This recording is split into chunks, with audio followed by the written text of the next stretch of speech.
I broke my back. What do you mean by that? You broke back is broken. What, a vertebrae or what portion? Spinal. I wish I was 50 years younger and I'd kick your ass. A big shout out to everybody in Riverside. And as a kid, I always wanted to meet Don King. But now I think Don King's a fucking asshole. He's a racist. No. We're not going down that road. Not bigger than this. Maybe the biggest upset of this decade. Ese estilo es un falso porque él puede dar bien con la pelea. Welcome everybody to the Mr. Boxing Guru podcast. Hope everybody's doing great. We haven't done one of these in such a long time that I say, you know what? We need to come back, do one, sit down and talk to folks. You guys have been requesting this, so and I don't have much going on right now, so I think this is a perfect time to do so. Let's see. I haven't done a podcast since pre-Canelo. I know it was it almost feels like I was on my feels talking about the fight. Yeah, it finally happened, the third fight, which is kind of neat to know, you know, because these are the type of fights that I think boxing fans and boxing in general needs. Canelo GG 3 was a hell of a trilogy. Let's just talk a little bit about it because what we saw, what we didn't see, what were we expecting, and what ended up happening after. As you guys know, Canelo, and we'll talk about a bunch of stuff. We got Crawford not happening. We got, you know, all these other fights that unfortunately can't happen. And again, it all ties back down to the drawing power that Canelo and GGG had to make this type of fight happen. So back to Canelo GGG. Canelo GGG finally happened. It was the third fight. It happened ages after their first fight. It happened 10 years after the first fight originally was starting folks started talking about it. So again, I'm glad it did. I'm glad the outcome that happened. No, not glad that it did. I'm just glad that we got a fight. I think right now as boxing fans, we're kind of limited on what we actually get, and we'll talk about that a little later as well. Not everything that people want we get, and the reason behind it, especially now more than anything, it's because of financials, because of the drawing power that people get. And I think I know we criticize Heyman and not, but I think there's a certain reason to their madness, and I'm almost kind of glad that what they're doing is I'm happy that they're doing what they're doing, sort of like, especially with the pay-per-views and whatnot. Canelo GGG 1, it was such a huge success financially. Again, nothing to do with me. I didn't get any of that money, so that aspect I don't care about. I'm just saying, in general, it did great. I think it captivated a lot of folks'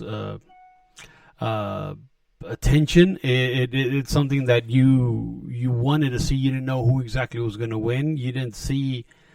There were so many fans for both Triple G and Canelo that and even Canelo fans that you didn't necessarily know or were certain of who was going to win. We all remember the first fight happened. You know, Canelo moved around most of the fight. It was a controversial win. I think, in my opinion, it was a win for Golovkin. Anyways, he didn't get the win. Great. The fight was so good and so controversial because a lot of people thought that Canelo had lost. And I think if the judges would have gotten it right, we wouldn't have seen 2 and 3 because Canelo would have said, I think Golovkin would have been all right, so he won, and Canelo would have gone, on about his business like nothing happened. The fight 2 happened because it needed to happen because you needed to erase that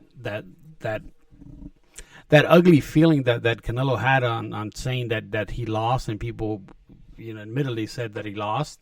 Which again, on paper he did, and he got a draw. So the second fight happened. It was a fucking great fight. Canelo actually, hit the gas and had his hands all up on Golovkin.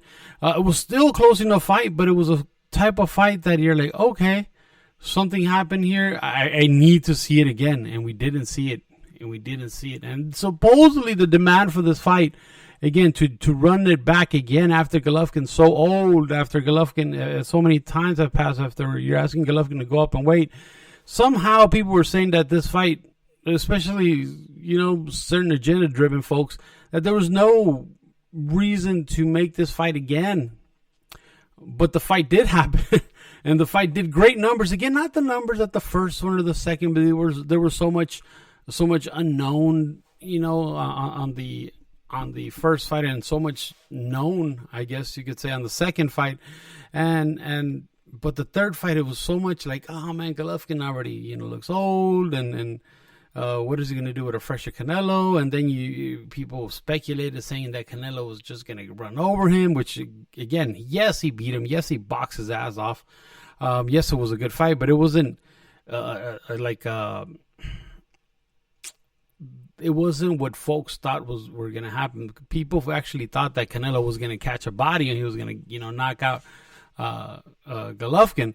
And that's not what happened. Yes, he beat him. I think there's no arguing that Canelo beat Golovkin, but that he, catch that body like, a lot of folks were saying, they were gonna. The most tweeted bullshit that I saw is that Golovkin was gonna knock him out in 9-10 rounds. That never happened. That was never close to happening. And yeah, that was that. But it shows that because of fighters and promoters working, that these guys were able to do the same fight almost, and a fight that supposedly was no good because Golovkin is so old. But look what Canelo did. Look what Golovkin did. 3 fucking fights, and again, it's the same fighters, and people paid over and over and over. And that's fucking great. That's great for them. That shows you the ability of the fan base, the embedded fan base, or the new fan base that these guys have. That we were able to see this fights time after time, and I don't know. To me, it's a great thing. So I'm glad it's put to rest. Yes, Canelo won. He got the bragging rights. I think he finally got that trilogy that I think every Mexican fighter needs. They need that dancing partner. Look, Canelo didn't look like, the second coming of Jesus Christ, but he looked good versus, Golovkin. And Golovkin looked, every bit as 40 plus years. So should they be ashamed on their performance? Absolutely not. I'm just glad we got to see, and they have the financial abilities to put these type of fights on. Unlike Crawford and Spence. And here we go. You remember when I was telling you guys earlier about I'm glad that these fights are pay-per-view. And the reason why I'm glad that they're pay-per-view is because I don't have to spend my money on something I don't care to watch. Or I don't have to watch it that day where I could watch it on YouTube the next. Or maybe even a stream that same day. But the fact of the matter is that if you're really a fan of these type of fights, then you would pay for these type of fights. Now, I think PBC is noticing that as much as their fan base cries or they talk on YouTube and Twitter and Instagram and whatnot, the fan base isn't there to make these type of fights. Or at least fights that ask or request a certain amount of guarantee. Look, Crawford Spence is a fight that should have happened 2-3 years ago. It still hasn't happened. There's been so many, issues with this guy's in the other side of the street, or this guy's in this side of the street. It won't happen. Those issues are not there anymore. Now both of these fighters are trying to get paid what I believe they deserve, and not just certain guarantee. And again, it still can't happen. Why? Because the fan base isn't really there. You can have all these people talk on Twitter, you can have all these people talk on YouTube, but you could have all these people talk on podcasts, like again on this one. But if the fan base is not there, these type of fights will not happen. It's not, or they can happen, but the fighters have to take a certain amount of money that it's nowhere near what the Canelos and the Golovkins have been able to generate on their own. And that's the big difference. I really wish for the Spence fight to happen already. I think if anybody else would have had these two guys, like, let's say Matchroom, even Golden Boy to a certain extent, I think the fight would have happened already. Because I think they would have brought heavy hitters in there, like, the folks from DAZN or maybe even send it to Dubai or whatever, but the fight would have happened. And again, here we are, the fight's still not happening. We're still in square one. I had a date of November 19th, which that was the supposed announced date. I have really good sources that told me that. That fight never happened. It's supposed to happen still, but again, due to financials, they're not making that fight happen. So what does that tell you? Remember when I keep telling you, fan bases matter. And that's the great thing about, again, Canelo, Golovkin. They had a legit fan base. More Canelo, of course, more than Golovkin. But they have a legit fan base that, let's say you put something on pay-per-view. Yes, when they went to DAZN and DAZN was bankrolling all this amount for their $20 or $10 subscription. It was all great, but now they're even able to do pay-per-views and they'll do great numbers. I mean, they did over a million buys worldwide. That's fucking huge. I don't care what anybody says. At what's anywhere from $65 to $85 a pop. That's amazing. Why can't they do that for, if it's that big, if that's all you hear about for Crawford and Spence? Because again, I think the folks that run PBC, the folks that run Showtime, the folks that run Fox, they know the type of fan base that there is out there. They know that they won't buy the fight, especially when streaming is so easy now. All you have to go is go on Twitter. Hey, does anybody have a link to the fight? And somebody's going to give you a link to the fight. So, Andy Ruiz, I think that 50,000 pay-per-view buys of that. And this is a Mexican fighter. The Mexican fighter that, supposedly Mexicans are backing up. Apparently not. So what does that tell you? Again, that's why there's levels to this. The Canelos, the Golovkins. You can't compare them to the Crawfords and the Crawfords and the Spences. It just doesn't happen. I really hope it happens. I really hope, again, money isn't an obstacle for them. But from what I'm seeing, it's looking bad, and it doesn't look like it's going to happen anytime this year. So get ready for January or February. And sorry, my computer keeps beeping. But yeah, that's that with those type of fights. What else is in the news? You know what? Again, I've been gone so long that I see some news, and sometimes I'm like, man, I need to go do a podcast, but it's something else. Figueroa caught driving drunk. Like, what's up with these Figueroa? There's got to be a disease. And you know what? Let me take that back. I know it's a disease for these guys. I know a lot of us like to, have fun, drink a little and whatnot and party. And then, we regret it on Sunday morning. We were crawling out of bed, looking for a menudo. But then there's folks that drink very, very ugly, I guess you could say. I was talking to a buddy of mine, and we were talking about Omar Figueroa, the older brother. And this guy literally got arrested in training camp while he was in training camp and got a DUI because he was driving drunk in training camp. I mean, these are athletes. This is not you and I where we could, after work, we might go to the brewery or we're going to go to the seafood joint and we're going to drink a couple of micheladas, or again, go to the brewery, drink a couple of craft beers and then go home after work. No, these are athletes that are fucking really busting their ass off in the gym. And then after the gym, they got to recover and whatnot. And for an athlete to get caught drinking straight liquor or disguising, again, just shit that I hear, disguising vodka in water bottles because it looks the same. You're drinking off of while you're fucking training. That's got to be, you can't tell me that that's not a disease. And that's what Omar has in him. So I don't know if it's a disease from the parent. I mean, if it's hereditary or what, but apparently little baby Figueroa has it too. It's kind of sad to see folks in boxing that way, because I mean it sucks. It's all fun and games when these guys get caught and you see the mugshot and oh look at that dumbass. Because we've done it to all. I mean, I think Broner has given us some of the best mugshots stories outside of boxing. But yeah, it's fun for a day or two. But then you got to put the human connection. Be like, man, this dude must be fucked up. Because I mean, you see a prime athlete and he's really and he's really fucking drinking like a fucking kid. And I know these guys are young now, but these are fucking professional athletes.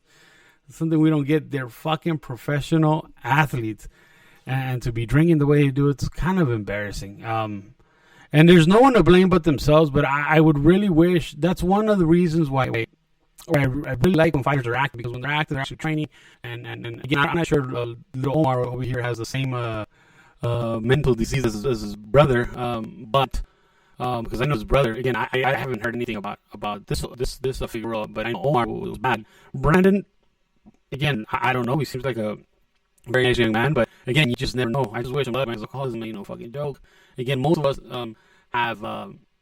most of us drink. Most of us not control liquor. Most of us know that if we are drunk, we're gonna call an Uber. I don't understand why these guys can't call an Uber, especially they'd be millionaires at this point. I mean, what is it? A financial issue? Is it a ego thing or what is it? But I mean, I wish little Brandon the best of luck. But you gotta be a piece to drive around, because I mean, yeah, they get it. You have your issues, you have your problems. But now, because you have other problems, you're endangering the rest of the fucking folks. Now you might hit that mother, take her to school, or you might hit a normal pedestrian walking down the street because you're too fucking much of your ego's too big to fucking call an Uber. That's kind of fucked up. He's not. That's fucked up. And I hope Omar gets or not Omar, but Brandon gets all the help he can get, because this is bad, man. This is really bad. Oh. Yeah, but jumping off topic, one other. We were supposed to have a fight. And this is a fight. You know what? Shout out to Zone and Matchroom, because as of late, especially now that I'm not working, I have been working for the last 2 weeks, but that's a whole other topic. I've been doing a lot of. I watched a bunch of YouTube videos, a bunch of boxing videos while I'm at home, and I've been seeing a lot of promo from Matchroom, from the Zone on Conor Benn versus Eubanks Jr. And I think I'm just a little younger, that I didn't get to catch their father's fight, but now that this pretty much being shoved down my throat, by Matchroom and DAZN, they're putting on these YouTube channels, but I got to see their father's fight. I got to see the first, they had 1 and 2 fights, both Conor Benn and Eubanks Jr. And I'm a fan of Conor Benn. I think he's a very special kid, but it seemed a bit odd for them to try to make a fight at a weight that Conor Benn hasn't accomplished shit. He was able to beat Algieri, which is he's like 10 years out of the cage, and he hasn't really fought anybody for him to try to jump multiple weights. Not only did he go 47, I'm sorry, to 54, but he's pretty much jumping all the way to 60. He's 3 pounds shy of 60. The fight was scheduled at 157. Long story short, Conor Benn just got popped for taking like female steroids, not female steroids, but it's some sort of a hormone or testosterone enhancer that's really made for women, and when they're trying to have a baby.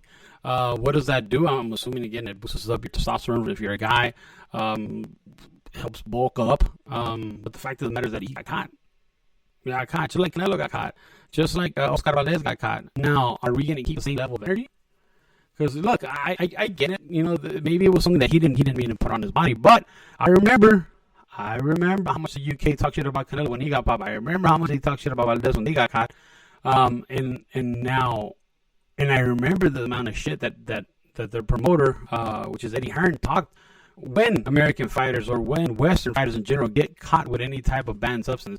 Remember, the banned substance could be anywhere. I'm not sure. I don't think it's injected. Like, I remember Oscar Valdez was in the tea, Canelo was in the meat. I'm not sure how it worked on Conor. I know that Conor Benn knowingly wouldn't take stuff like that. That goes for any athlete, especially with them volunteers take the highest level of drug thing, which is an independent company called VADA. I don't think they're going to do it proactively and take something that they know they can get popped for. So that was a bit interesting. But I wonder if the same energy is gonna stay. I remember everybody called for Canelo to get banned. I remember the folks from the UK, saying you're banned for life. What blah blah blah blah blah this.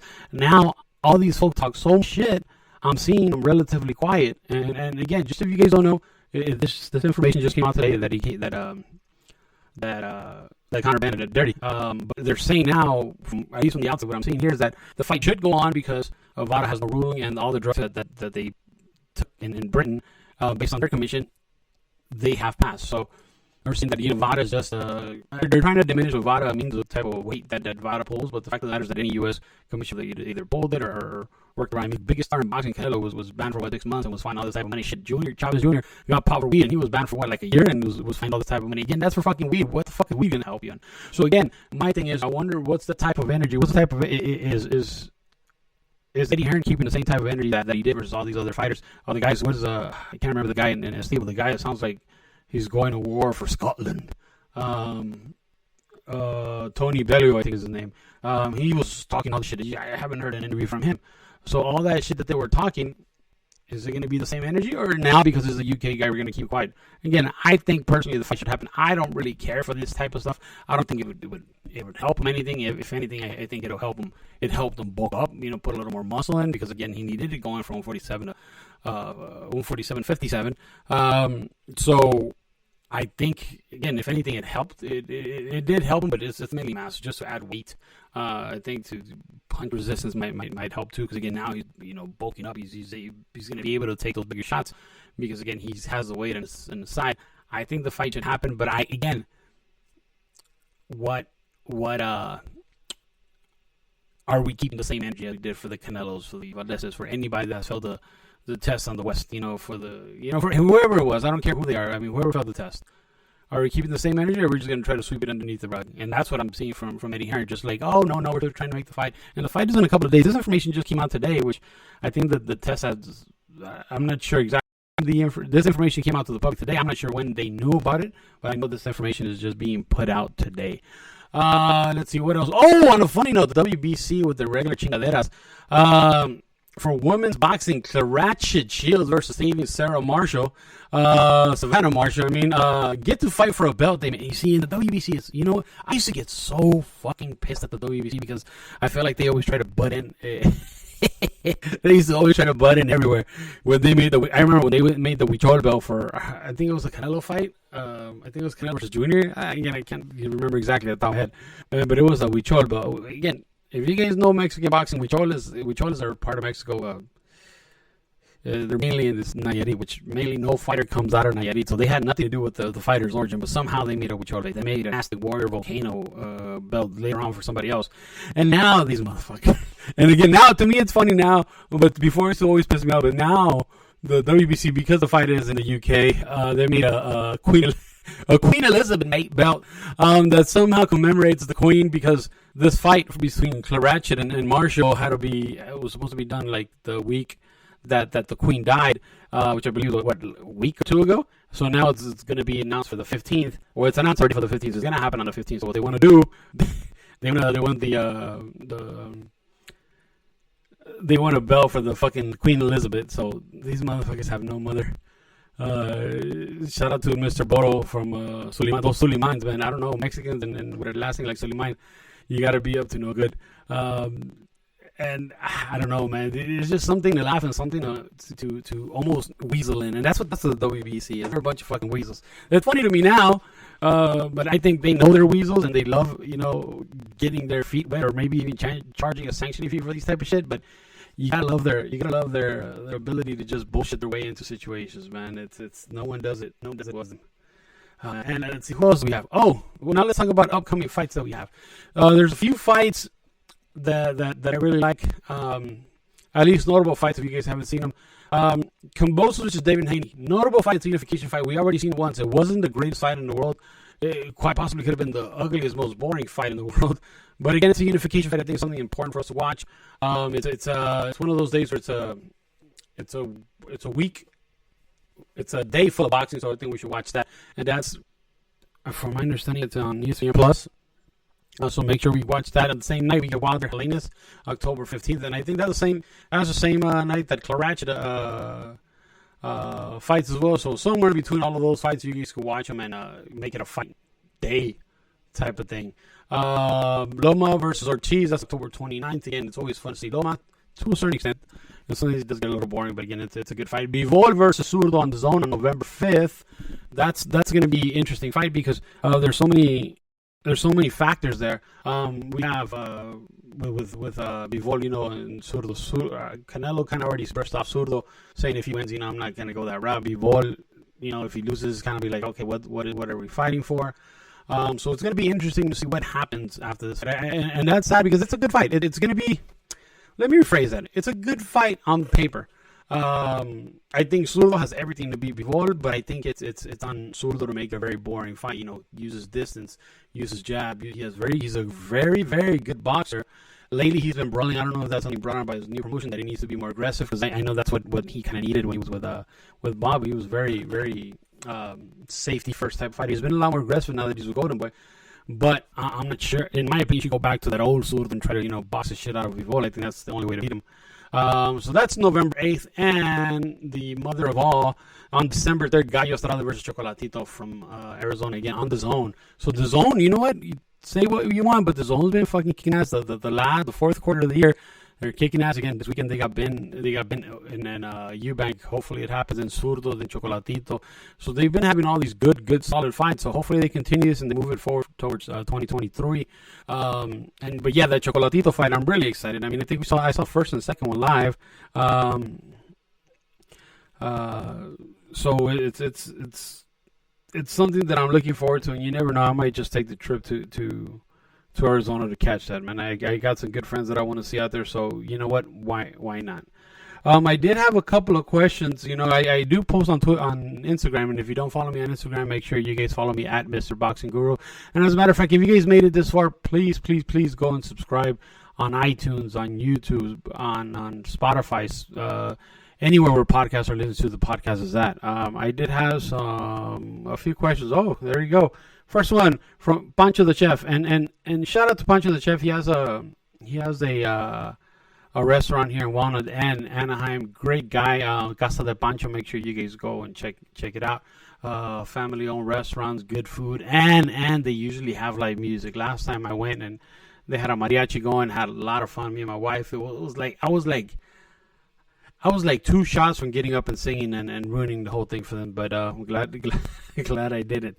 His question says, does Princess Ryan stand a chance against Tank? I've been saying this for a while, and I think this year, like I said, if they fight in 2022, I didn't give Ryan a chance of winning at all. Yeah, people talk about Ryan's height, reach, his quickness, but I think that type of fight, I think a guy like Gervonta has always gone through, because he's always the shorter guy. He's a short, stocky little dude. He's a little monster, so he's used to fast guys. He's built back in the East Coast, so he's used to fast, jittery muscle type of guys, quick. And a guy like Ryan Garcia, that yes, again, he's very fast, very strong, but the fundamentals are not there. So I don't think. Well, they're getting there. Let me rephrase that. I remember seeing Ryan just struggle with a bunch of fighters, and now I think he's getting a lot better. I think his training is a lot better now that he moved his dad out of the way. Yeah, his dad might still be in the YouTube videos, but his dad is not on the way trying to train him. He's actually letting professionals do that, and Goosen is one of the best out there. So 2023, yes. 2022, absolutely not. And as a matter of fact, it has to be done late 2023. Right now, if you tell me they announce this fight for December, sometime in December, I will say Ryan's getting knocked the fuck out. So that's my answer. Hopefully that helps there, Pancho. Yuli and Vic. Shout out to Yuli and Vic. It's Vic. And get your own Instagram account. I don't want to tell you nothing stupid on Instagram and then it's your girl reading it. Let's see. What will happen first? Bud versus Spence or Tank Garcia? I honestly think if anything happens, it's the Garcia fight. And you know what? Let me rephrase. I think the Spence fight happens first. And the reason why I'm saying that is because it's really close to being made. I think with Spence Garcia, we say this thing's going to happen, that thing's going to happen, but it doesn't happen. As a matter of fact, I think something happened to the effect of I think the Garcia Tank fight is off, because I saw that Tank Davis posted a picture of a Photoshop, obviously, picture of Floyd Mayweather wearing some like some little girl underwear and some knee-high boots, and just parading around with a snow jacket. So if you're doing that to your promoter, that means something's not right. So yeah, I don't think that fight's gonna happen. Some guy, let's see, another princess, Immortal, and we're only going to do a few of these. Immortal, what is it? Titanic, something like that. What happened to Panterita? Panterita fought this weekend. But he fought in Mexico. And that's, like, Mexico boxing is great, but Mexico boxing needs to be funded by something on the U.S. If not, nobody's just going to watch it here in the U.S., and that's exactly what happened. Yes, Panterita fought. Yeah, he gave him fought a punching bag, but nobody watched it. Nobody really cared unless it's promoted, right? People are not going to pay attention, but he's there. Let's see what else. Let's see. Hugo wrote something about let's see. Let me read this. Raul Z223. Is Mikey Garcia more qualified for Hall of Fame than Fernando Vargas? At first, when I saw, shout out to Raul Z223. At first, when I read this, I started laughing. I'm like, man, this motherfucker's trolling.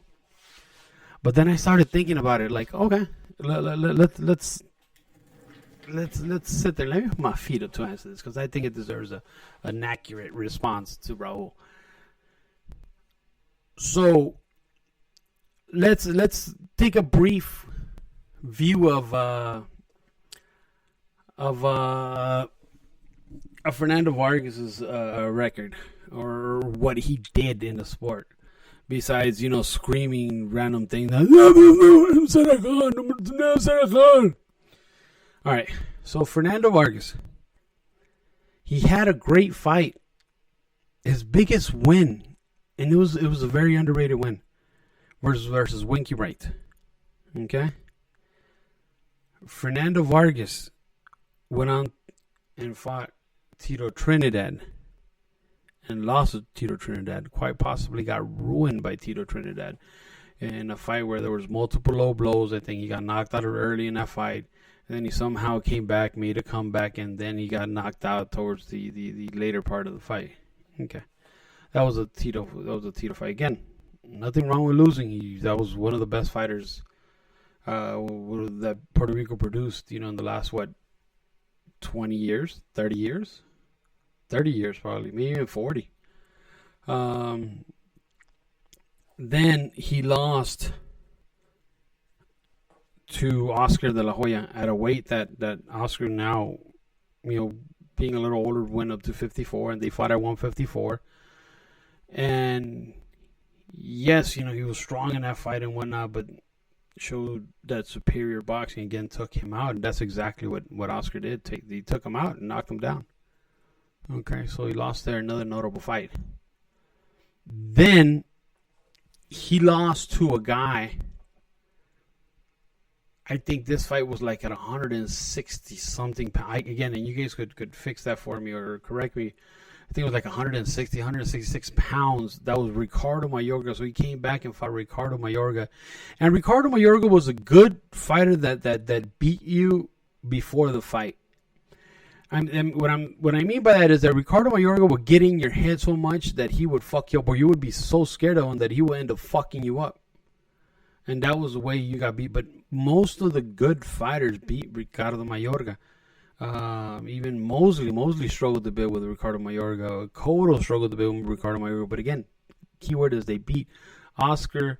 The only one that Ricardo Mayorga had his number was the late Vernon Forrest. And for some reason, and it's not like he was in a better fight. It's just when they have your number, they have your number, and he beat Ricardo Mayorga. But again, Fernando Vargas even lost to Mayorga at a weight that it was not either of these guys' fight. So it's just, I don't know he was in fun fights, but he didn't do anything but get knocked the fuck out by everybody. And again, maybe this is coming from a salty place, and I'm not Mikey Garcia's biggest fan either, but I can tell you that Mikey Garcia, I mean, what's this? He beat the shit out of Salido. He beat the shit out of all those guys that were at his weight at that time, those 126ers, 130s. He went up in weight. I think one of Mikey's biggest, I forget this Russian guy that he fought, but that was huge. Mikey Garcia, technically the only fight that I'm holding, again, not even holding against because he was so small. You know, Mikey Garcia was what, a 122, 126 pounder that ended up going up to 147 to fight the fucking biggest dude ever in Spence. And the way he got beat by Spence in a boxing match, so it's not like he got utterly trashed by Spence. Then he fought Broner. I thought Broner was gonna fuck Mikey Garcia up, honestly, but he did what he wanted to with Broner. Broner's a very quick, very jittery fighter at a weight that again at 47, which is not a weight for Mikey Garcia. Mikey Garcia, if you guys see Mikey Garcia, he's a fucking tiny fucking dude. But again, Mikey Garcia's been able to go 3-4 weights. I think he's a champion in 4 weights, or 4 or 5. I think it's 122, 126, 122, 126, 130? No. Or is it 126, 130, 35? I think he's a champion at 42. I think he's a champion at 40. He wasn't able to do it at 47. There was no way he was going to do it at 47. But the only weird thing about Mikey that I always thought was weird was his very last fight, because I thought Mikey was just there. Honestly, Mikey was just there to collect the fucking check. It was a very fight. I mean, how do you lose to a Spaniard? I'm sorry. The only time he would lose to a Spaniard is back in the 1890s when the Spaniards beat the shit out of us in Mexico. But other than that, I mean, you don't lose to Spanish dude. It just doesn't fucking happen. And that's the only time where I'm like, Mikey, eesh. Again, Spence, I get it. He lost, and he lost to a way better fighter. And, you know, from the first bout, you could tell. That Spence was a better fighter, bigger fighter, stronger fighter. Fighter that was faster than Mikey, stronger than... I don't know how he didn't knock Mikey out, or maybe he just didn't want to. But I think that was a good... version of Mikey, even if he challenged Spence at such a higher weight and he did as well as he did. I don't take that from him. The only fight that was weird for me was when his very last fight where he fought in... where he fought at Fresno or some weird shit like that. But yeah, but as far as who had the better career, I mean, yeah, Vargas might have been the more entertaining fights. I completely agree. Mikey's not one to give much of himself. He's gonna be there to shoot the 1-2, 1-2, 1-2, and until he knocks you out, sort of like the Klitschko's would. But he's never gonna give any more of himself. In a fight that he has to. He never risked anything more than what he needed to. So that I get it. That as far as entertainment value, Fernando Vargas is fucking entertaining as shit. As far as Hall of Fame, I don't think it's even close. I think Mikey Garcia has a way better career as far as Hall of Fame, as far as accomplishments, than Fernando Vargas. And again, remember, Fernando Vargas' best fight was versus De La Hoya. The best fight, most entertaining fight, most competitive fight. But at the end of the day, Fernando Vargas did pop 30. With that said, guys, thank you so much. It's been an absolute pleasure. And I'm going to try to do these a little more often, all right? All right, guys, thank you again. Y hasta luego.